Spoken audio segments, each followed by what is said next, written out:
Welcome back to our Generative AI News Roundup for AI for the Humanities.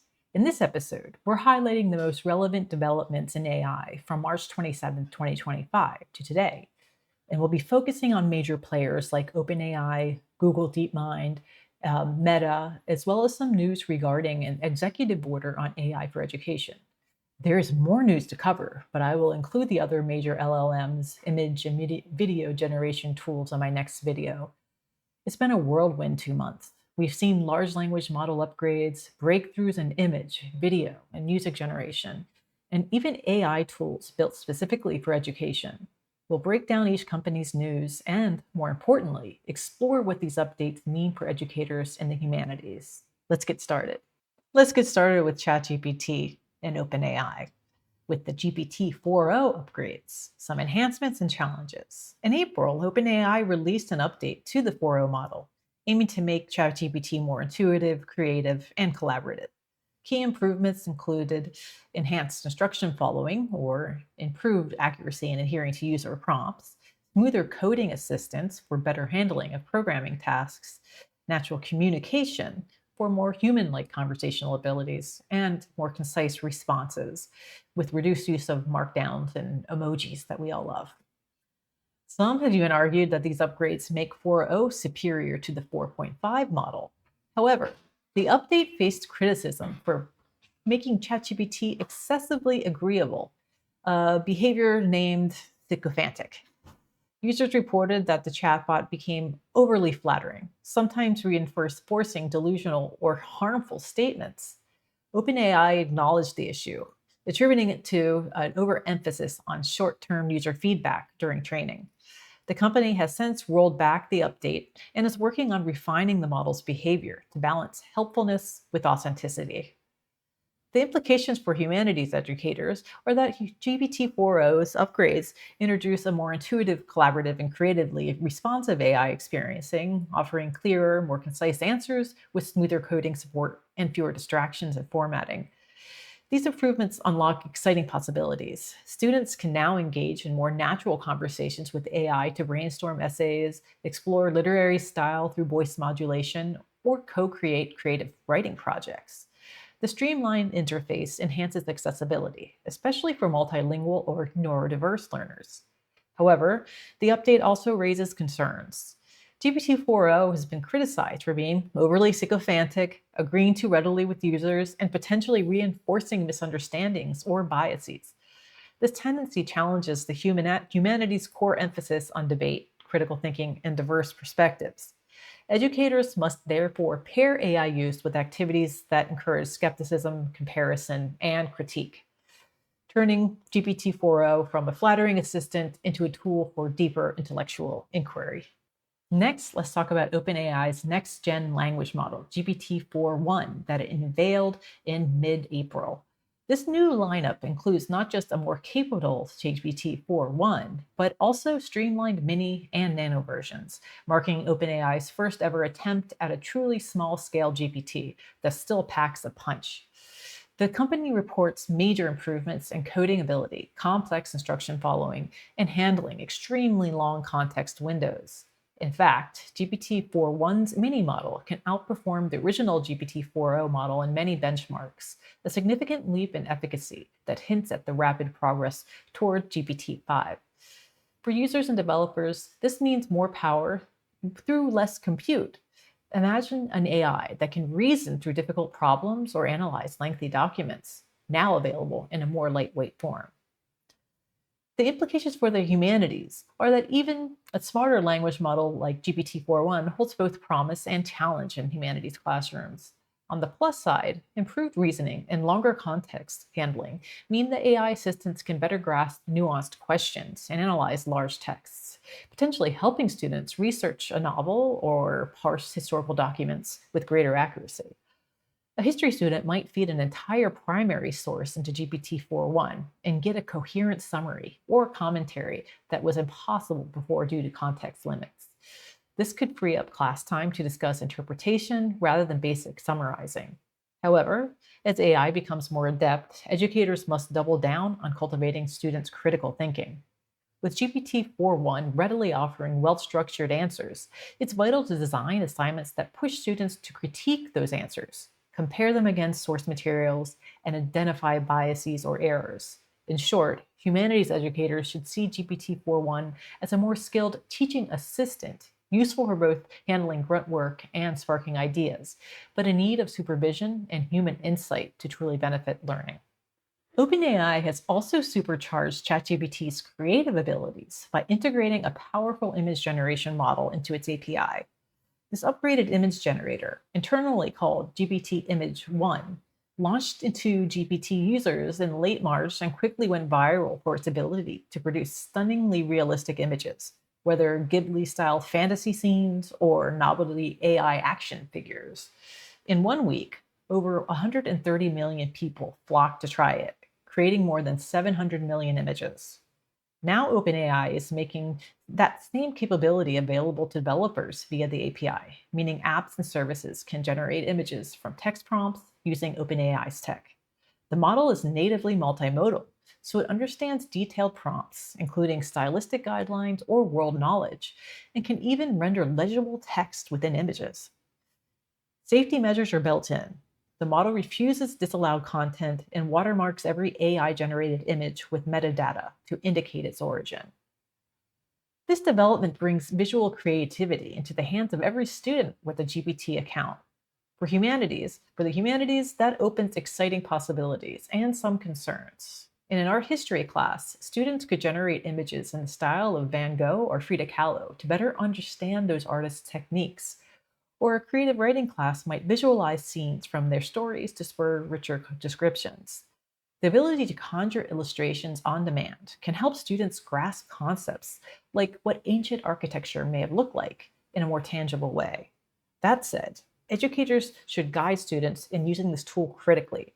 Because AI can produce photorealistic images, it's a chance to discuss visual misinformation. For example, how seeing shouldn't always be believing when an image can be machine made. Students might analyze an AI image for accuracy or bias. Does an AI generated medieval market scene reflect historic reality or modern preconceptions? By integrating image generation into assignments, teachers can encourage visual literacy alongside textual analysis.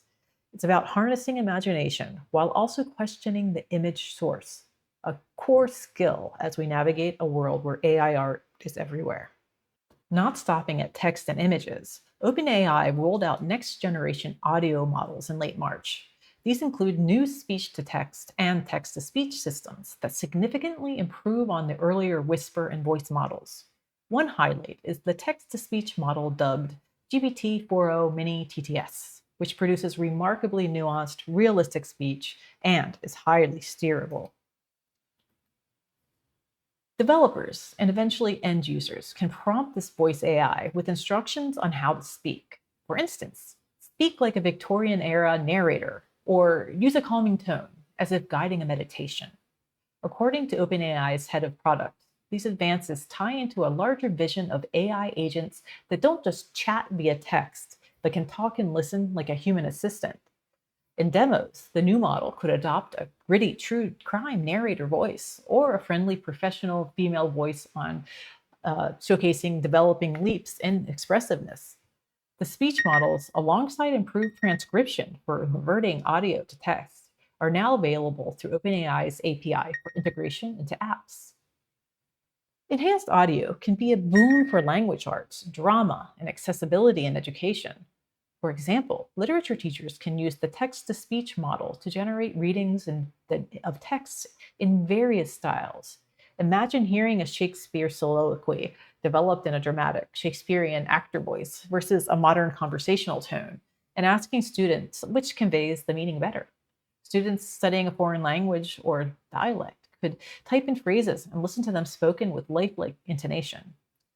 This model's ability to obey style instructions means students can experiment with how something is said and how it affects meaning, a very humanistic insight. The technology also improves inclusivity. Students with visual impairments or reading difficulties can have course materials read aloud in a clear, pleasant voice tailored to their preference. On the cautionary side, educators should discuss the ethical dimension of voice cloning and deepfakes. If an AI can mimic accents or speaking styles eerily well, what stops it from imitating real individuals? In class, this could lead to discussions about authenticity, like how do we feel when a machine impersonates a human voice, and critical evaluation of audio sources. Overall, better AI voices can enrich the sensory experience of humanities education, as long as we keep students aware that a captivating voice can come from a circuit, not a soul. OpenAI has upgraded ChatGPT with a long term memory feature that allows the chatbot to recall details from all of a user's past conversations, even ones not explicitly saved. OpenAI CEO Sam Altman said this aligns with the goal of developing AI that gets to know you over your life. In practical terms, this means ChatGPT can now remember preferences or contexts you shared weeks ago. Soon after, OpenAI began testing memory with search, a feature where ChatGPT can use those remembered details to personalize web queries. For example, if ChatGPT knows a user is vegan, for example, and living in San Francisco, it can automatically modify a query about nearby restaurants to ask for good vegan restaurants in San Francisco, using the user's past info to produce more relevant search results. These memory features are optional and can be disabled, and notably, they're not yet available in certain regions. For educators and researchers, ChatGPT's growing memory opens up possibilities for more personalized learning and assistance. A literature student's chatbot might recall which novels they've read and tailor its analysis accordingly. Or a history instructor could get contextualized answers that build on previous class discussions. This could enhance digital humanities projects, where an AI research assistant accumulates knowledge of your archive or dataset over time. However, the idea of an AI that learns a user's personal details also raises ethical and privacy concerns. It's telling that OpenAI has not enabled the full memory feature in Europe due to privacy laws. Humanities scholars might similarly worry about how much an AI should know about students or researchers. There's also a risk of bias reinforcement. An AI that adapts to one's preferences might cater to existing tastes or viewpoints, potentially narrowing exposure to new ideas. Humanities educators will need to balance the convenience of personalized AI with teaching critical thinking, ensuring students understand what the AI is doing with their data and maintaining diversity of perspective.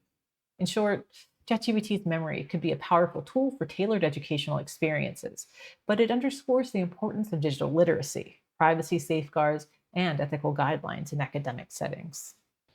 In April 2025, OpenAI unveiled O3 and O4 Mini, two new AI models that mark a significant leap in reasoning capabilities.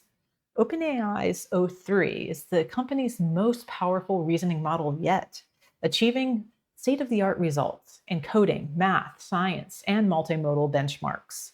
It excels at tackling complex, multi part questions that require step by step analysis and even performs strongly on visual tasks like interpreting images, charts, and diagrams.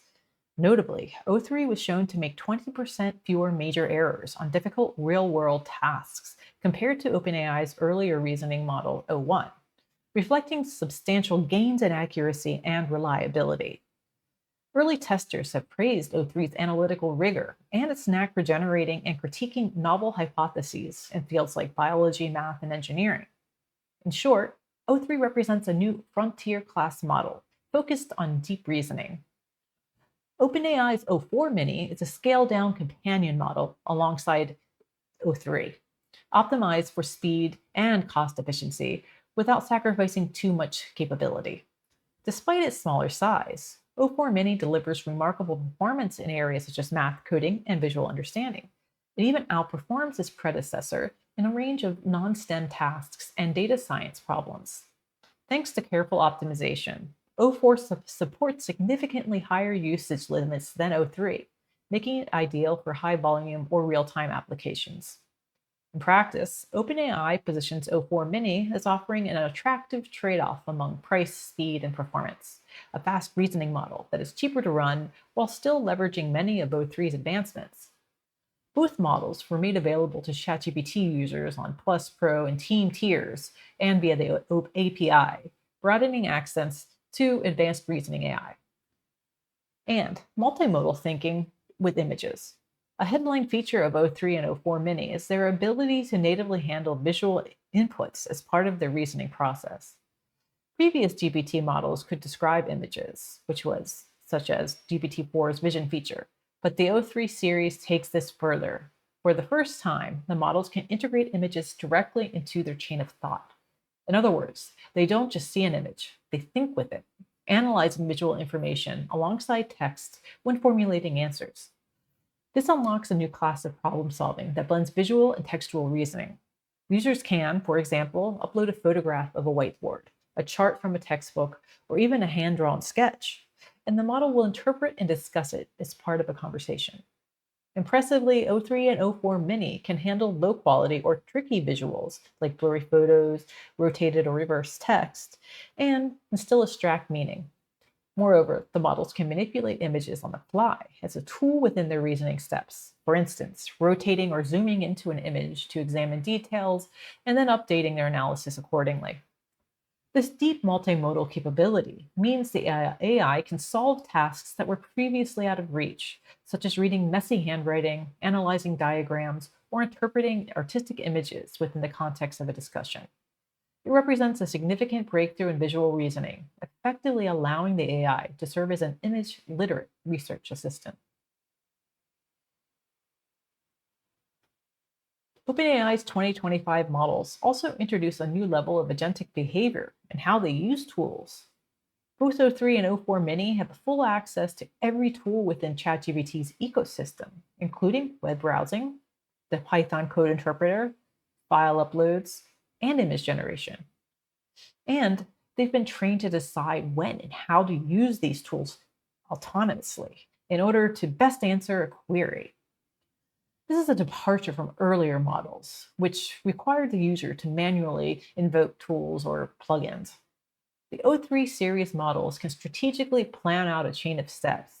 They can pause their own answering process to search the web for up to date information, run Python code to perform calculations or data analysis, analyze an uploaded document or image, and even invoke image creation, all within a single session before producing a final answer.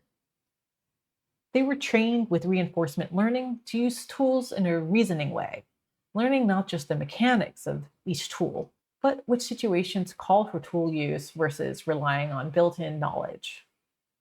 For example, if asked a complex question like, how will summer energy usage in California compare to last year?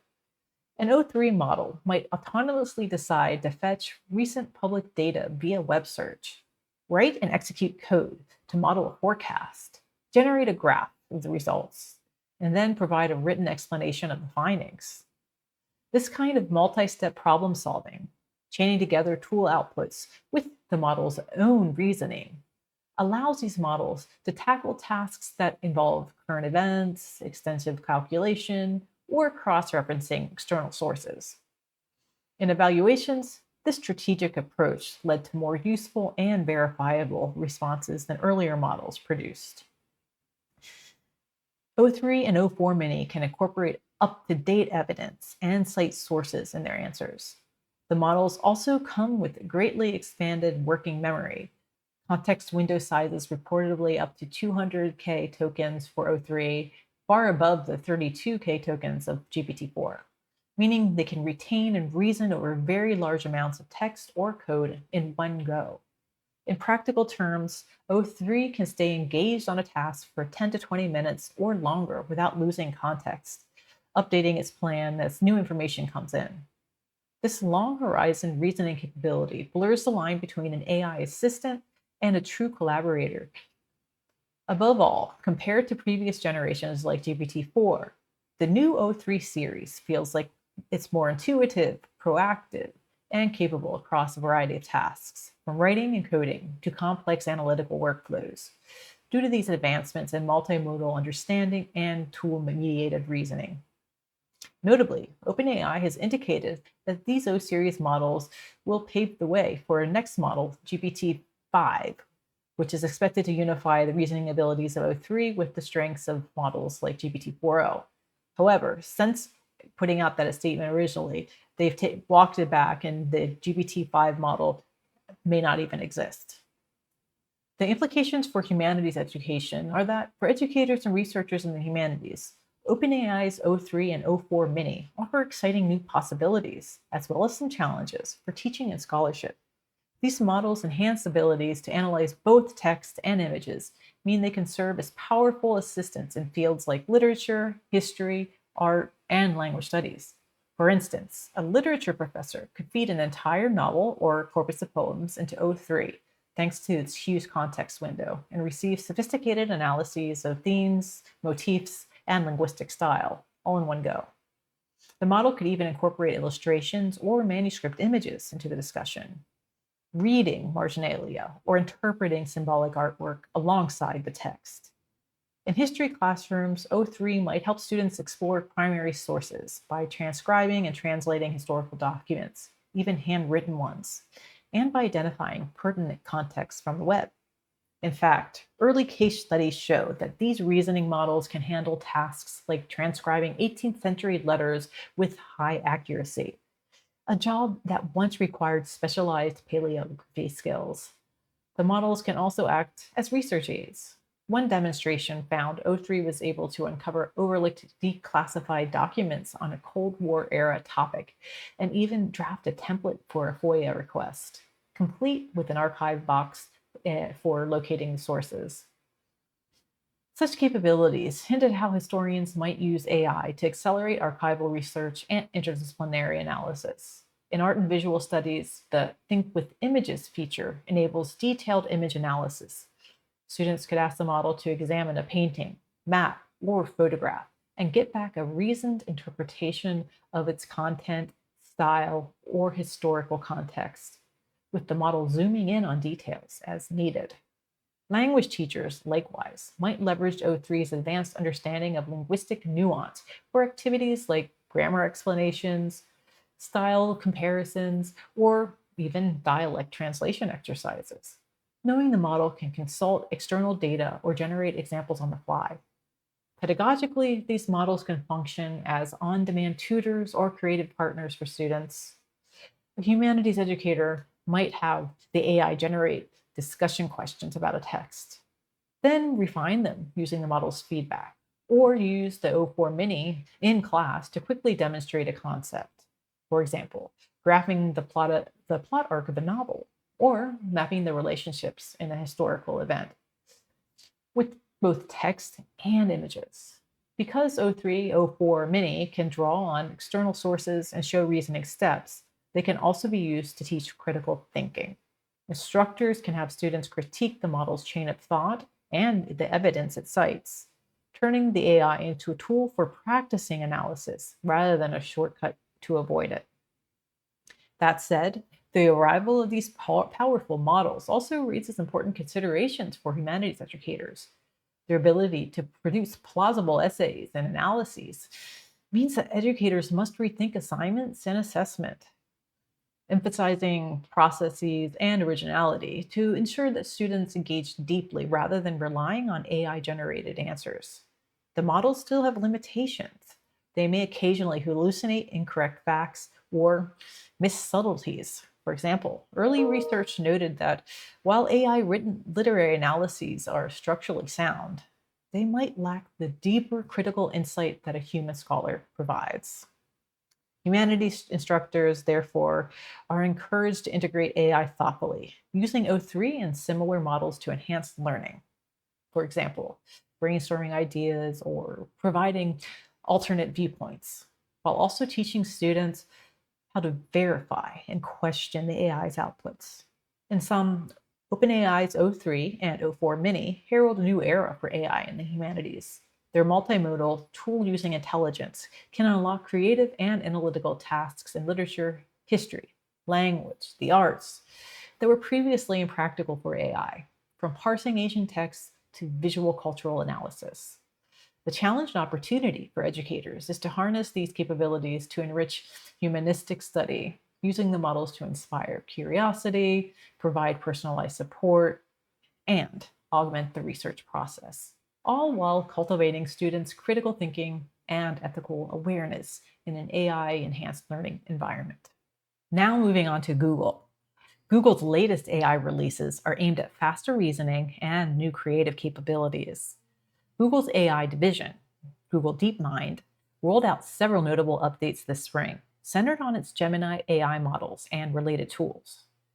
The recently released Google Gemini 2.5 line comes in two preview tiers, Pro and Flash, that share the same native multimodal backbone of text, image, audio, and video, and an enormous 1 million token context window, but aim at different usage patterns.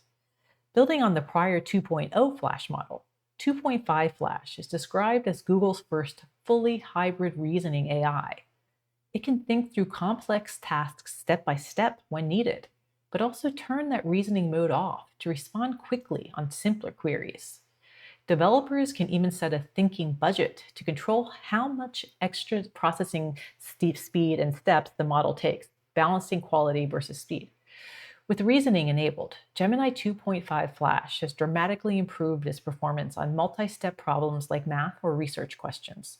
Pro introduces an optional deep think mode that lets the model plan multi-step solutions internally before replying, squeezing out higher accuracy on hard benchmarks at the cost of a few extra seconds of latency.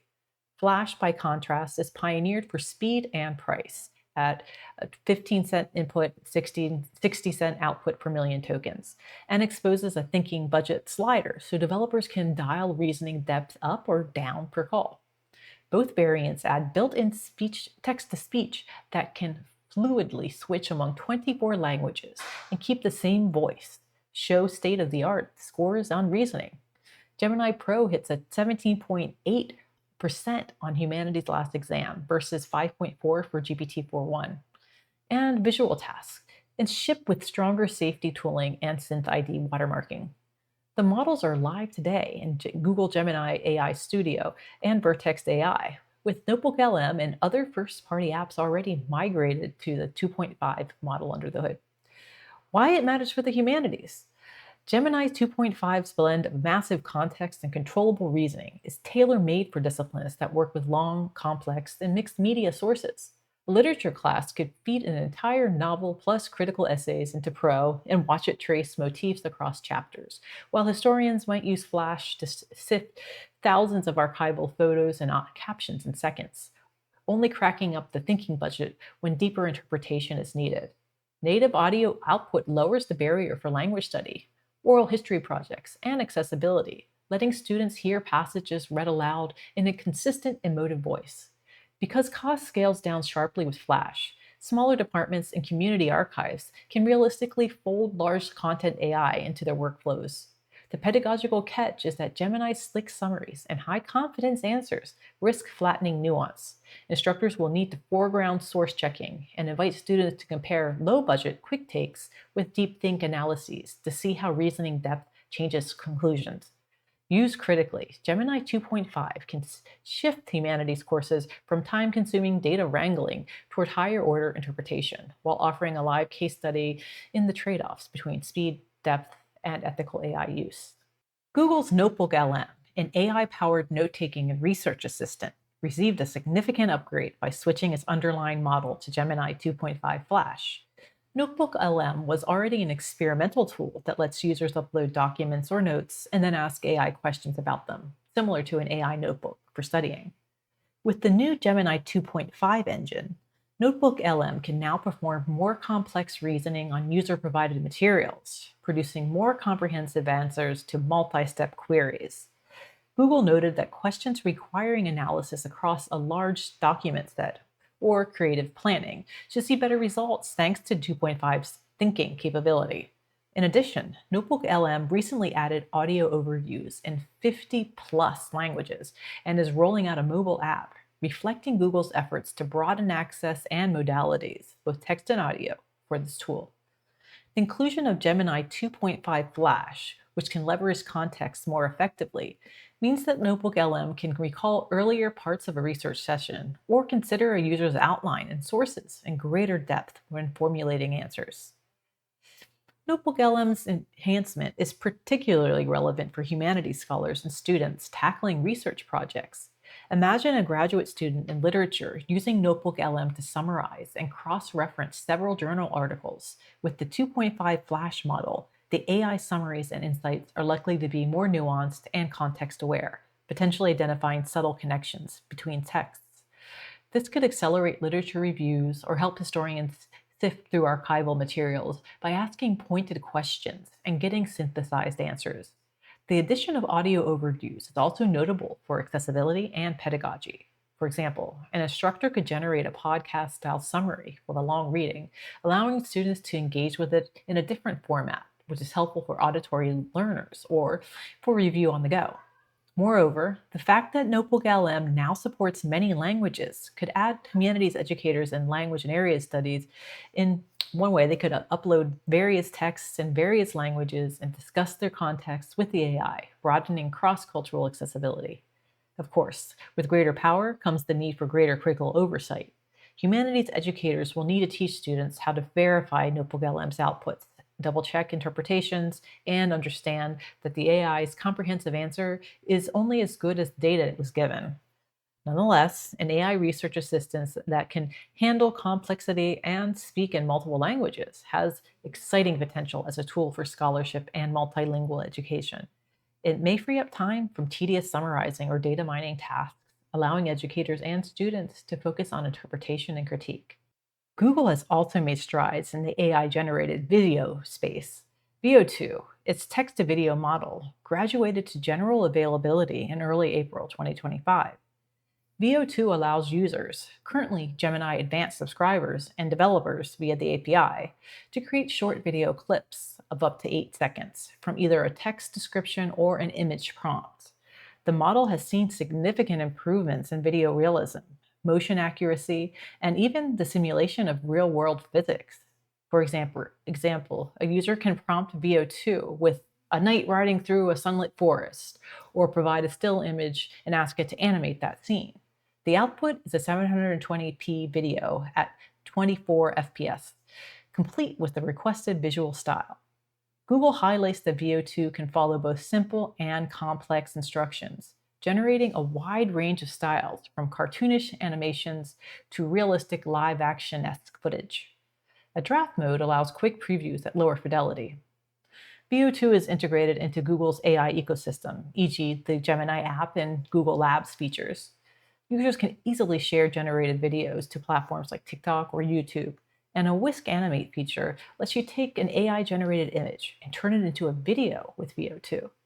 While there are limits on how many videos one can generate per month, and some enterprise plans aren't supported yet, Veo 2's release marks one of the first times a major tech company has offered text-to-video generation directly to consumers at scale, in answer to rising competition in the synthetic media space. The advent of accessible AI video generation is a double-edged sword for creative fields and humanities education. On the one hand, tools like Veo 2 could be incredibly empowering for storytellers, artists, and educators. A theater professor or film studies student could prototype a scene by simply typing a description, or a digital humanities class could bring historical scenarios to life via AI-generated reenactments. This lowers the barrier for entry into video content creation. No cameras or animation skills required to visualize an idea. It could spur new forms of creative assignment in the classrooms where students script a narrative and use AI to film it, then analyze the results. On the other hand, the ethical and economic implications are significant. Many in the creative industries are wary. AI video generators like Veo 2 threaten to upend entire creative industries, with one study estimating over 100,000 US film, television, and animation jobs that could be disrupted by AI by 2026.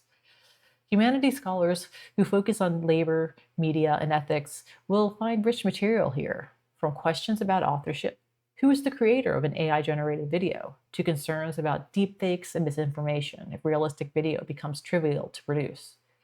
There's also the cultural aspect. Will AI videos reflect diverse perspectives, or will they homogenize visual narratives based on the data that they were trained on? Educators might incorporate VO2 as a topic of critical discussion, even if not using it hands on. For instance, analyzing AI generated film clips in a media studies course to discuss what's missing or what biases might be present. In terms of accessibility, VO2 could democratize content creation for those who lack resources, giving marginalized voices a new tool to express stories visually. Yet this optimism should be tempered with guidance. Students and creators using VO2 must be made aware of issues like intellectual property, e.g., if the AI was trained on existing films, art, a contentious point, and the need for ethical use policies. Google watermarks VO videos with Synth ID for provenance, which is a step toward responsible use. In summary, VO2's arrival is exciting and concerning in equal measure. Humanities educators and scholars will play a key role in navigating this landscape, leveraging the tool for creative pedagogy and research, while also critically examining its impact on culture and industry. Google's MusicLM and the Music AI Sandbox are the next order of business. In the music domain, Google DeepMind expanded access to its generative musical tools, signaling how AI might collaborate with artists. On April 24th, Google announced updates to its Music AI Sandbox, an experimental platform where musicians and producers can play with AI to generate and modify music. Central to this is Lyria 2, Google's latest music generation model, which can produce instrumental music and even vocal melodies based on text prompts. Think compose a calming piano piece with birds chirping, or create a pop melody about summer love. The sandbox provides tools like create, extend, and edit. Artists can generate new musical ideas, have the AI continue a human made melody, or even edit a piece by describing changes, e.g., make the drums more upbeat. Google is inviting more US songwriters and producers to try these tools, gathering feedback as they refine the tech. Essentially, Google's treating AI like a musical collaborator that understands genres, moods, and instruments, and can work with your lyrics or riffs to spark inspiration. Generative music AI, like Lyria, opens up new avenues in arts and humanities education. For music instructors and students, it's like suddenly having a versatile session musician or composer who never sleeps. In a music theory or composition class, students could use the AI to experiment with different styles and structures. For example, a student struggling to compose a sonata in sonata form could ask the AI to generate a draft in that form, then study it to see how themes are introduced and recapitulated. In music history, students might prompt the AI to compose a Baroque style fugue and then analyze its accuracy to Baroque conventions. A very hands on way to test the understanding of stylistic elements. Beyond music courses, even literature or history classes could benefit. Imagine students creating a soundtrack for the novel they read or an historical period that they studied, using AI to generate the music. This kind of cross-modal engagement could deepen appreciation. What does the French Revolution sound like? Students might try a rousing martial piece versus a somber elegy and discuss which fits their interpretation of that history. However, with the power to generate comes important discussions. Authenticity and creativity are core themes in the humanities. Now that AI can produce a decent song in seconds, what does that mean for human creativity? Educators might use this as an opportunity for reflection. Have students create something with the AI and then create something on their own and then compare their experiences. Which felt more meaningful? Can the AI capture emotional subtleties or cultural content in the way that a human artist can? Probably not. And discovering those limitations can be as enlightening as enjoying the tool's capabilities. And there's also a cultural angle. If students start relying on AI generated music in their projects, we should teach them to credit and acknowledge that, just like any source. Additionally, discussions about copyright come into play. Google's music model was trained on lots of existing music, so what are the rights and implications of its outputs? Humanities classrooms, with their focus on ethics and society, are the perfect place to explore these questions. In sum, AI music tools can empower non-musicians to incorporate music into humanities projects and give music students a new kind of instrument to master. As long as we maintain a focus on the human industry and critical thinking that contextualizes the AI's contributions. Google made a bold move in April by offering some of its most advanced generative AI tools free to college students in the US through 2026. This initiative means that any US college student for this academic year and next can sign up and get Gemini Advanced, Google's top tier large language model, at no cost, along with access to NotebookLM, an AI powered note taking and research app that I've already mentioned, and 2 TB of cloud storage. By waiving fees for such products that would normally require a subscription, Google is effectively putting a state of the art AI tutor in students' pockets. The goal, that Google says, is to help students study, understand complex concepts, and research new ideas more effectively. It's a significant educational push. Imagine undergrads using Google Gemini, a model on par with GPT-4, to help with homework, language learning, or brainstorming without any financial barrier. Keep in mind, though, this is a way that they can capture students' interest, and after that 2026 deadline approaches, they may then want to subscribe. So it's definitely a marketing tool. The implications for humanities educators are that Google's giveaway could rapidly increase AI usage in university humanities courses. Students of literature, history, philosophy, or language who take advantage of the Gemini Advanced tool will have a powerful assistant to generate thesis ideas, translate texts, summarize readings, or even debate topics. For educators, this democratization of AI access is a double-edged sword. The positive side is that students from all backgrounds, not just those who can afford premium AI services, get to leverage these tools for learning, and it may level the playing field in terms of research support. Professors might encourage students to use NotebookLM to organize their research for a term paper. The AI can help cluster themes or generate bullet point summaries of sources. In a humanities context, that could free up more time for interpretation and writing. However, easy access also raises the risk of over-reliance. If every student can now ask Gemini Advanced to draft a comparative essay on, say, Hamlet and Macbeth, how do we ensure the student is doing critical thinking? Educators should set clear guidelines. AI can be used for preliminary brainstorming or fact checking, but the analysis of voice must be the student's own. It's just one example. This free access also presents a teachable moment about AI literacy. Since students will use these tools, especially if they're free, instructors might integrate them into coursework deliberately. For example, having students use Gemini to generate a short response to a reading and then critically evaluate its strengths and weaknesses in class. Ultimately, Google's move could accelerate the integration of AI into study routines. So humanities educators should proactively show students how to use AI as a learning enhancer, not as a crutch or a shortcut. Meta, the company behind Facebook and Instagram, used the occasion of its first ever LlamaCon developer conference on April 29, 2025, to unveil a standalone AI chat app simply called Meta AI. This move is Meta's answer to ChatGPT, an AI assistant you can talk to in a dedicated app rather than only through social media. What sets Meta AI apart is its tight integration with Meta's social ecosystem. The assistant can personalize responses by drawing on your data from Facebook and Instagram, if you give it permission. For example, it knows your liked pages, friends, and posts, so it can recommend a restaurant for you based on places you've checked in, or draft a message in your voice by recalling your style. Meta emphasizes that initially this personalization, like remembering you're lactose intolerant so it won't suggest cheesy meals, is only available in the US and Canada as they test it. The app also has a social sharing feature, a Discover feed, where users can post interesting AI queries or creations and share them with their friends, almost like a social network feed, but for AI content.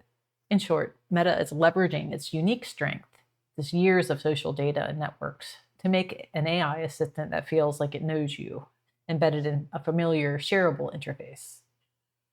Meta's personalized AI raises important points about the interplay of data, privacy, and learning. On the one hand, think of it as an AI tutor that remembers a student's interest and learning history. In a humanities context, this could be powerful. For instance, if the AI knows a particular student is a fan of, say, Korean pop culture and also struggling in their world history class, it may tailor its examples or mnemonics to include references to Korea's history or analogies drawn from K-pop lyrics. This kind of personalization can make learning more relatable. A student might ask Meta AI, explain romanticism in literature, and get an answer that includes comparisons to their favorite contemporary romantic movie because the AI knows what they love. That may spark engagement in a way that a generic answer might not. Educators could experiment with this by encouraging students to use AI for study guides that incorporate their personal interests, e.g., compare the themes of this Victorian novel to themes in the Marvel movies I like. However, the privacy trade offs and potential for echo chambers are big concerns. If an AI is using personal data, humanities teachers should prompt students to reflect. What does it mean for an algorithm to shape its answers to you? Are you then only hearing what you want to hear? For example, if a student has shown interest in Renaissance art, will the AI avoid mentioning it, even if it's relevant, thus reinforcing a student's narrow focus? Um, there's a parallel here to social media's filter bubbles, a topic humanities classes, especially media studies or digital ethics, can dig into. Educators might incorporate Meta AI into a lesson by having students query a neutral AI and the personalized Meta AI on the same topic and compare differences. This could lead to discussions about how our personal data can skew the information that we receive. Additionally, since Meta's AI encourages sharing AI generated content with friends, it could inadvertently create a peer pressure or performing aspect to learning. Students might focus on asking the AI clever questions to share rather than asking the deep questions they actually need help with. Teachers should remind students that the goal is learning, not just producing share-worthy answers. And there's an ethical discussion about data. Students should weigh whether allowing an AI access to their personal info is worth the convenience. In humanities courses, where critical analysis of society and self is central, Meta AI is a perfect case study for examining how AI might both help and hinder personal growth and knowledge. It's a chance to talk about digital identity, how our online selves can affect the education we receive if AI is mediating it. Overall, while a personalized AI could make learning more engaging, humanities educators will want to ensure it doesn't close off serendipitous discovery or compromise student privacy and autonomy. Meta also used LlamaCon 2025 to double down on its strategy of open source AI, positioning itself quite differently from the more closed approaches of OpenAI or Google. The company teased the next generation of its language model, Llama, by introducing the first models in the Llama 4 herd and launching a new Llama API for developers. Rather than dropping one giant model, Meta is talking about a herd, meaning a collection of models, with names like Llama 4 Scout and Maverick, specialized for different capabilities, which developers can access and build upon. The Llama API, now in limited preview, aims to make using these models plug and play, with easy key creation and even compatibility with the OpenAI API format for those migrating apps. In essence, Meta is saying, here are our powerful LLMs. You can fine tune them, deploy them wherever, and even modify them. They're yours to experiment with. They highlighted how Llama models have been downloaded over 1 billion times in the past 2 years, becoming a cornerstone to the open source AI world. To support this ecosystem, Meta unveiled tools like Llama Guard, Llama Firewall, and Prompt Guard to help developers filter and secure their AI's behavior. They also announced partnerships for faster inference, collaborating with cloud hardware like Cerebras and NVIDIA to ensure even large Llama models can run efficiently. All of this was underscored by Meta's awarding grants to innovative AI projects, Llama Impact Grants, framing Llama not just as a technology, but also as a community effort for social good. Meta's open source push could be a game changer in academic settings, including the humanities. Why? Because it potentially gives universities, professors, and even students the ability to tailor make their own AI. Imagine a literature department fine-tuning a Llama model on a huge corpus of classic novels and literary criticism. The result might be an AI that can analyze text in a way that's especially attuned to literary language, or answer questions with rich references to the Western canon, or any other canon that they choose to train on. Similarly, a history department could train a model on primary source archives to create a custom historical Q&A bot. Unlike closed models, where you only get the company that it's trained on, open models let the academic community infuse their own domain expertise. This empowerment aligns well with the ethos of the humanities, which values transparency, sharing of knowledge, and collaborative improvement. A practical classroom example: a professor could assign students in a digital humanities seminar to fine tune a small Llama model on a specific dataset, say the collected works of a single philosopher, and then have the AI answer philosophical questions. Students could then critique where the AI does well or falters, leading to insights about that philosopher's themes or biases in the dataset. It's learning by building, which can be incredibly engaging. Open models also make it easier to inspect how the AI works. Humanities scholars concerned with AI ethics and bias could actually look at what the model weights or training data are if they wanted to, whereas with closed models, we speculate in the dark. This can turn into projects evaluating bias. For instance, students could test an open model on prompts related to gender or colonial history and directly see how tweaking training data might reduce biased outputs. However, freedom comes with responsibility. With Meta essentially saying, there's the code, here's the code and the data, educators venturing down this path will need some technical support. This is a great idea for interdisciplinary work between computer science and the humanities. They'll also need to maintain ethical standards. Just because you can fine tune a model on anything doesn't mean you should expose students to all content without care. But Meta's provided safety tools like Llama Guard, which are open as well, meaning students could even study or adjust the content filters to see what kind of moderation is in place. Another angle: cost. Running large language models can be expensive, but Meta's push for efficiency and its partnerships might soon put very capable models on ordinary hardware. If that happens, a university might run powerful AIs on campus servers that are as good as the commercial ones, tailored to academic needs at a fraction of the cost. This could reduce reliance on external services and keep data within the university, which is a privacy win. For humanities departments, that might mean AI tools can be widely available even if budgets are tight.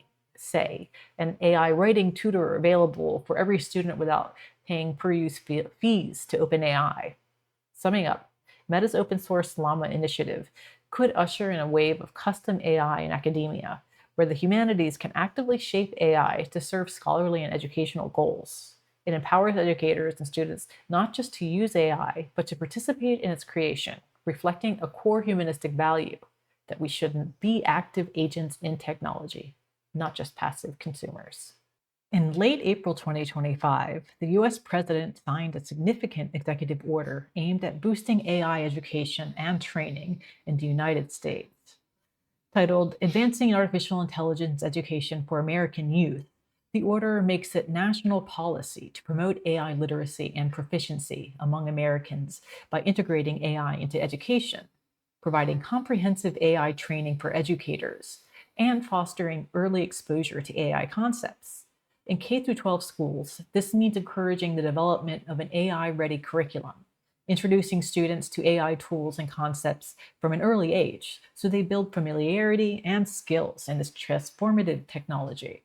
The order recognizes that AI is rapidly transforming the modern world and that the US must prepare its youth to thrive in an AI-driven economy. To put this into action, the executive order establishes several initiatives. First, it creates a White House task force on AI education, chaired by the Office of Science and Technology Policy, which will coordinate federal efforts and resources for AI in education. The task force will bring together various agencies, education, labor, NSF, etc., to develop a strategic plan for expanding AI learning programs.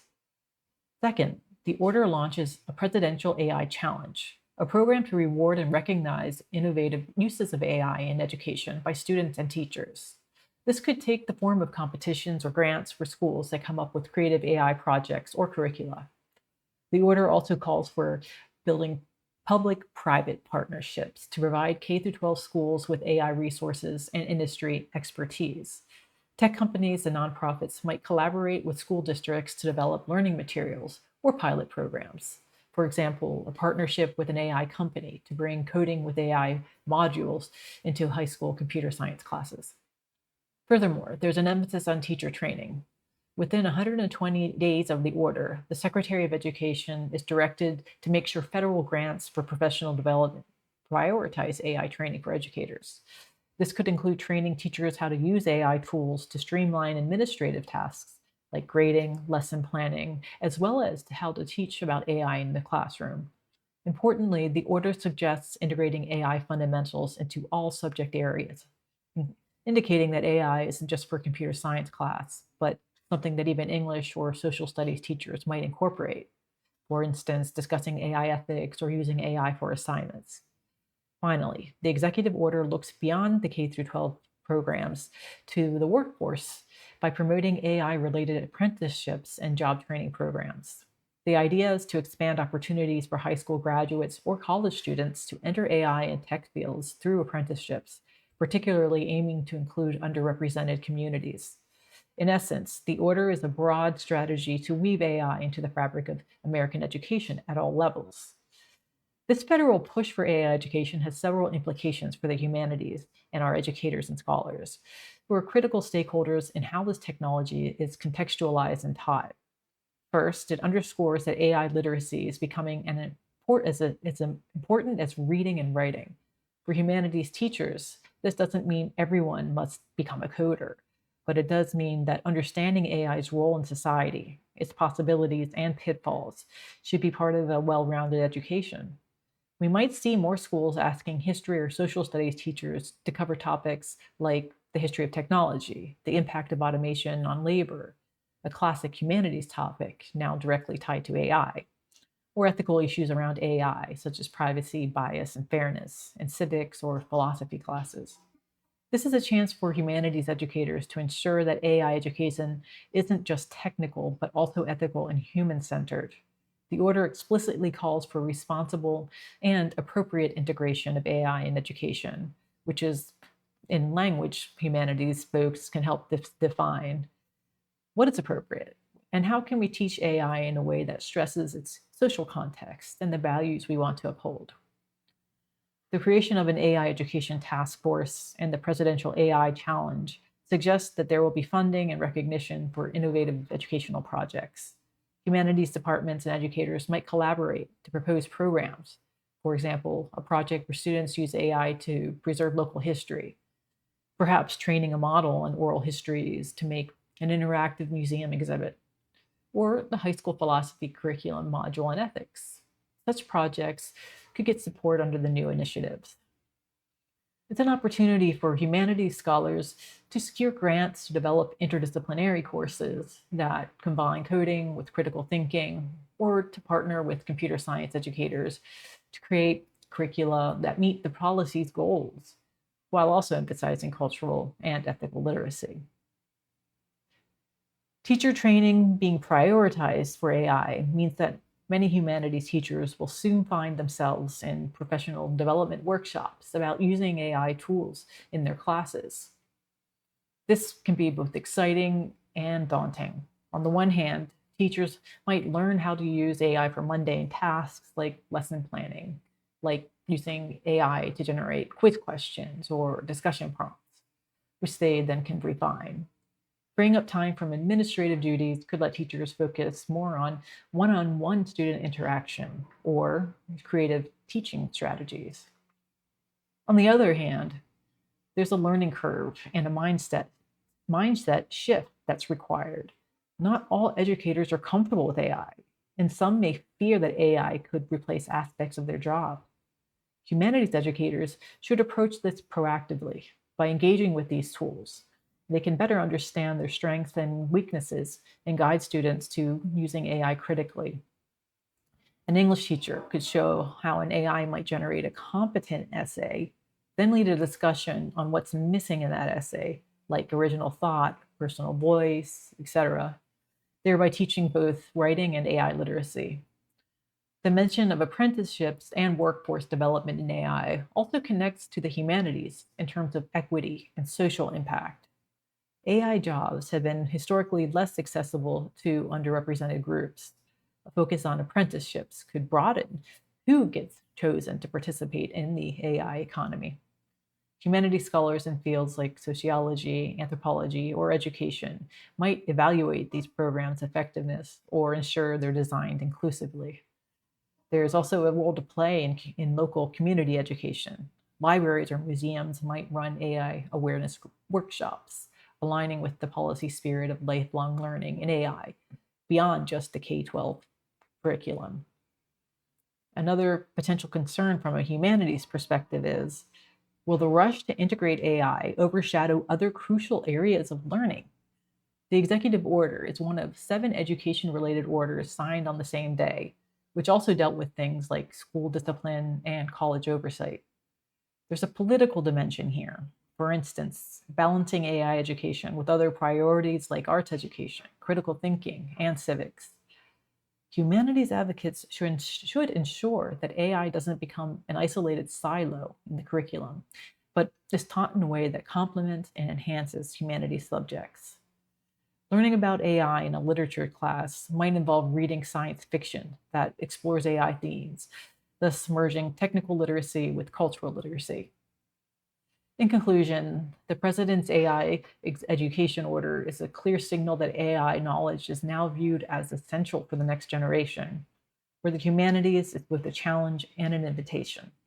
It challenges us to update our teaching content and methods to include AI, whether using AI tools or discussing AI issues.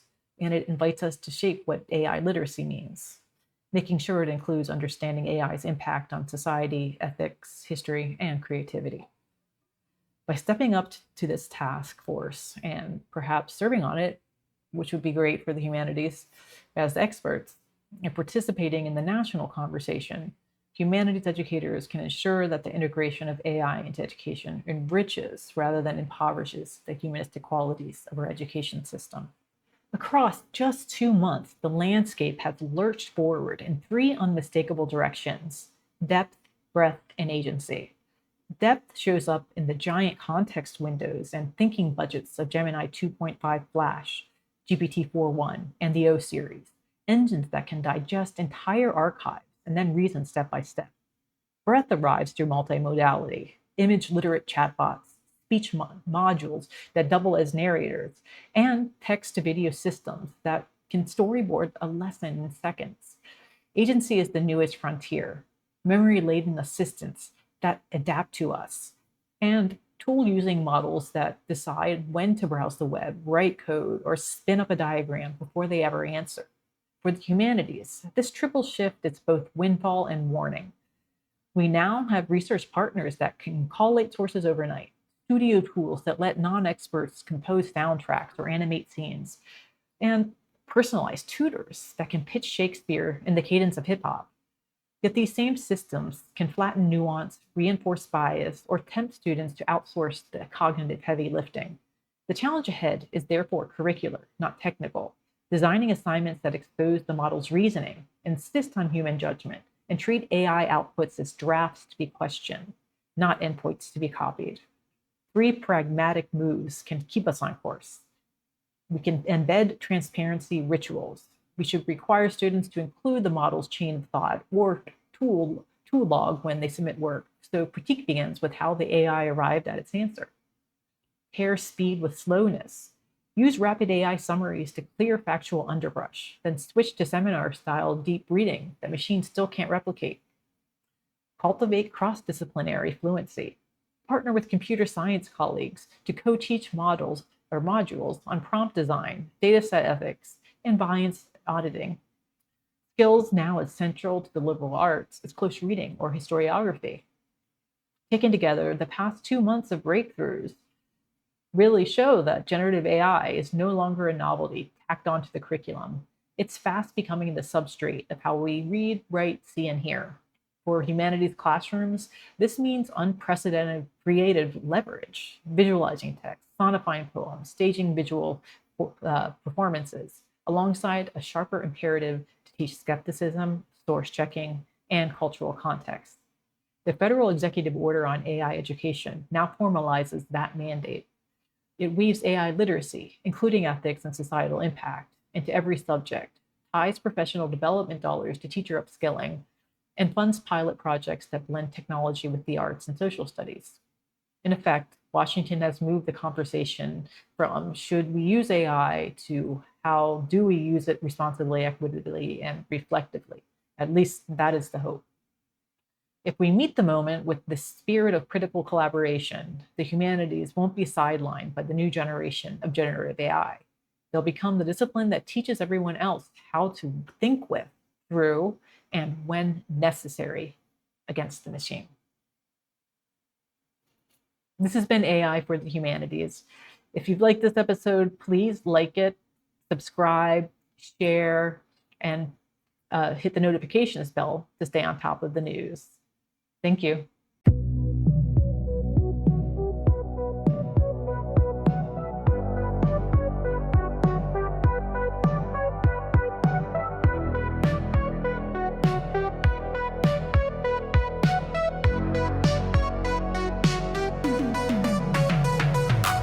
I boot the chat, night glow screen, GPT-4, all talking slick, concise and clean. Gemini's flash with the thinking cap, million token scroll, no memory gap. Meta in the corner saying Llama on tap. Open code, open road, authors unwrap, pixels paint, voices sing, agents browse, encode and bring a tidal wave of neon hype. But who decides what's wrong or right?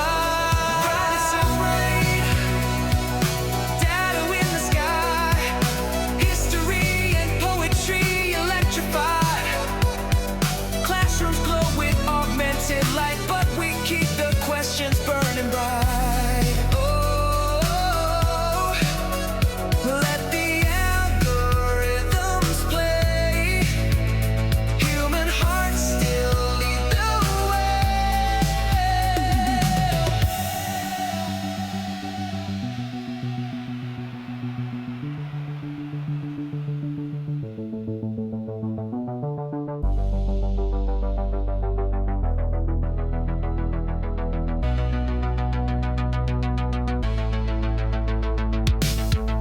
shoots an 8-second dream. MusicLM drops a low-fi theme. Executive order on the marquee. Kids learn code and ethics for free. NotebookLM whisper scholarly schemes. Footnotes sparkle in quantum streams. Check the bias, trace the source. Critical minds stay on course. Context windows wide as space, but culture gives the data grace. Snap back, debate, create. Humanities recalibrate. Yeah, we're riding the silhouette.